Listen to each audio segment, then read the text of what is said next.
வரலட்சுமி சரத்குமார், நிக்கோலை சத்தேவ் இவங்களோட ரிசப்ஷன் கொஞ்ச நேரத்துக்கு முன்னாடி தான் செம்ம கிராண்டாக நடந்து முடிஞ்சிருக்கு. சென்னையிலேயே மிகப்பெரிய ஹாலை புக் பண்ணி தான் இவங்களோட ரிசப்ஷன் நடந்திருக்கு. முன்னாடி நடந்த சங்கீத் ஃபங்க்ஷனில் சினிமா செலிபிரிட்டிஸ் பலருமே கலந்துட்டு இருந்தாங்க. அதை தொடர்ந்து இப்போ நடந்திருக்க இந்த ரிசப்ஷன் ஃபங்க்ஷனில் அரசியல் தலைவர்கள் பலருமே கலந்துட்டு வராங்க. அந்த வகையில் முதலாவதா தமிழக முதலமைச்சரான மு.க.ஸ்டாலின் அவர்கள் கலந்துட்டு இருக்காரு. மணமக்கள் 2 பேரையும் வாழ்த்தி மரக்கன்றுகளை பரிசா கொடுத்திருக்காரு. அவரை தொடர்ந்து உதயநிதி ஸ்டாலின் அவர்கள் கூட கலந்துட்டு இருக்காரு.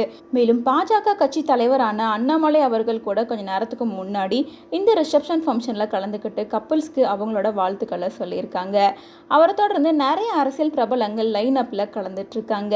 வரலட்சுமி சரத்குமார் அண்ட் நிக்கோலை சத்தேவ் இவங்க 2 பேத்துக்கும் கடந்த மார்ச் 1ஆம் தேதி என்கேஜ்மெண்ட் நடந்த நிலையில மு.க.ஸ்டாலின் அவர்கள்ல இருந்து நரேந்திர மோடி அவர்கள் வரைக்கும் பல அரசியல் தலைவர்களுக்கு இன்விடேஷன் கொடுத்துட்டு வந்தாங்க.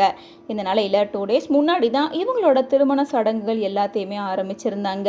Mehndi function, haldi function, sangeet function அப்படின்னு சொல்லிட்டு ஒவ்வொரு நாளும் ஒவ்வொரு ஃபங்க்ஷனை செம்ம கிராண்டா செலிப்ரேட் பண்ணிட்டு இருந்தாங்க. அந்த போட்டோஸ், வீடியோஸ் எல்லாமே கூட இப்போ சோஷியல் மீடியால ஒரு பக்கம் வைரல் ஆயிட்டு இருக்கு. இந்த நிலையில கப்பிள்ஸ் 2 பேத்துக்கும் இன்னைக்கு ரிசப்ஷன் நடந்து முடிஞ்சிருக்கு.